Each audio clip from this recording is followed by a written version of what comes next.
ప్రియా సహోదరి సహోదరులారా, మన ప్రభును రక్షకుని యేసుక్రీస్తు నామమున మీ అందరికీ ఉదయకాలపు శుభములు. దేవుని యొక్క సన్నిధానములో ఈ ఉదయకాలపు సందేశాన్ని విందాం. మాటల కన్నా మిన్న అయినది అనే దాని గురించి బైబిల్లో కొన్ని సత్యాలు మనం తెలుసుకుందాం. యోబు గ్రంథము 13వ అధ్యాయము 5వ వచనములో, మీరు కేవలం మౌనంగా నుండుట మేలు, అది మీకు జ్ఞానమని ఎంచబడును. ప్రియా సహోదరి సహోదరారా, కష్టములో ఉన్నవారితో, దుఃఖములో ఉన్నవారితో మనం ఉన్నప్పుడు ఆ సమయమునకు తగిన కొన్ని మాటలు ఏవో చెప్పవలసిన అవసరత కలదని తలంచిదము. ఆ సమయమున ఏమియో మాట్లాడుకొనొచ్చో వారిని మన మౌనము చేత కృంగతీసినట్లు భయపడదము. తమ వారిని పోగొట్టుకుని దుఃఖములోనున్న వారిని ఎట్లా మాట్లాడి వాదార్చాలో తెలియనందున వారిని తప్పించుకొన చూతుము. గ్రంథకర్త అయిన జోబెయిల్ తన 3 కుమారులు మరణించినప్పుడు అతి కష్టమైన దుఃఖ సమయంలో తాను పొందిన 2 వాదార్పు సంఘటనలను ఇట్లు వర్ణించాను.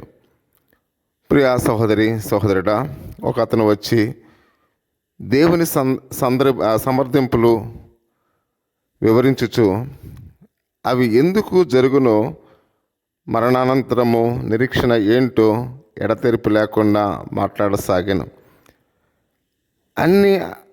అన్నీ నిజమని నాకు ముందుగానే తెలియను కనుక ఆ మాటలకు నేను కదిలింపబడలేదు సరిగదా. అతను నన్ను వదిలిపోవాలని కోరుకుంటుని చివరికి అతడు అట్లే చేసాను.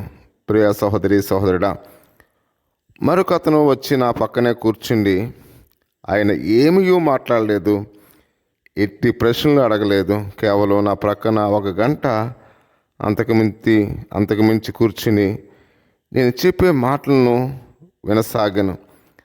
క్లుప్తంగా జవాబు ఇచ్చి ఉన్నాడు. సామాన్యంగా ప్రార్థించి వెళ్ళిపోయాడు. దానికి నేను కదిలింపబడి తిని వాదార్పు నొంది తిని ఆయనను విడిచిపోవటకు ఎంత మాత్రము ఇష్టపడకపోతిని. ప్రియా సహోదరి సహోదరుడా, యోబు కూడా ఇట్టి అనుభవాలని పొంది ఉన్నాడు.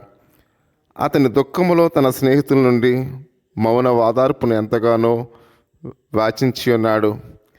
తన స్నేహితులు ఇట్లు చెప్పారు, మీరు కేవలం మౌనంగా ఉండటం మేలు, అది మీ జ్ఞానమని ఎంచబడినని. యోబు గ్రంథము 13వ అధ్యాయము 5వ వచనంలో. దానికి బదులుగా వారు అధిక ప్రసంగాల వల్ల యోబు మరి ఎక్కువగా వేదనకు గురి అయినట్లుగా మనం చూస్తూ ఉన్నాం. దుఃఖములో ఉన్నవారిని నీవు ఈసారి కలిసినప్పుడు నీ హాజరు వారికి ఒక వాదార్పు నివ్వనిమ్ము. ప్రియా సహోదరి సహోదరుడా, కష్టములో ఉన్నవారిని, ఆపదలో ఉన్నవారిని, దుఃఖములో ఉన్నవారిని, మనము దుఃఖములో ఉన్నవారిని మౌనముగా వారు చెప్పే విషయాలు మనం వినాలి. చాలామంది అధిక ప్రసంగాలు చేస్తూ ఈ వల్ల నీ ఇంటిలో ఈ దుఃఖం కలిగింది అని అనేక విషయాలు ప్రశ్నిస్తూ ఉంటారు. ఆ దుఃఖం అనేది ఎలా జరిగిందో ఆ ఇంటి వారికి తెలుసు. మరలా మనము ప్రశ్నించి వారిని తికమక పెట్టి వారిని మన మాటలతో ఇంకా దుఃఖాక్రాంతులుగా చేస్తాం. కానీ నిజమైన స్నేహము, నిజమైన ప్రేమ వారిని మనం దర్శించినప్పుడు వారి కష్టాన్ని వినాలి, వారు చెప్పే బాధలు వినాలి, మౌనంగా వారిని వాదార్చే వారంగా ఉండాలి. యోబు జీవితంలో కూడా తన స్నేహితులు మాటలతో విసిగించి యోబు యొక్క బాధల్లో ఇంకా వారు ఎన్నో శ్రమలు తన జీవితంలో మాటల ద్వారా, సూటిపోటి మాటల ద్వారా వేధించి ఉన్నారు. ప్రియా సహోదరి సహోదరుడా, ఈ ఉదయకాల సమయంలో ఎవరైతే కష్టంలో ఉన్నారో, ఎవరైతే వేదనలో ఉన్నారో వారిని దర్శించినప్పుడు మౌనంగా వారి మాటలు విని వారిని వాదార్చుదాం. ఆ విధంగా దేవుడు మిమ్మల్ని, మీ కుటుంబాలని దీవించునుగాక. ఒక ప్రాముఖ్యమైన సత్యమైన మాట మనం విందాం. సమోచితమైన మౌనమే ఈ మాటల కన్నా శక్తివంతమైనది. ఈ కొద్ది మాటలు దేవుడు దీవించి ఆశీర్వదించునుగాక. ఆమేన్. చిన్న ప్రార్థన చేసుకుందాం. పరిశుద్ధుడా, మహోన్నతుడా, సర్వాధికారి స్తుతులు తండ్రి, ఈ యొక్క సందేశాన్ని వింటున్న ప్రతి ఒక్కరిని దీవించండి.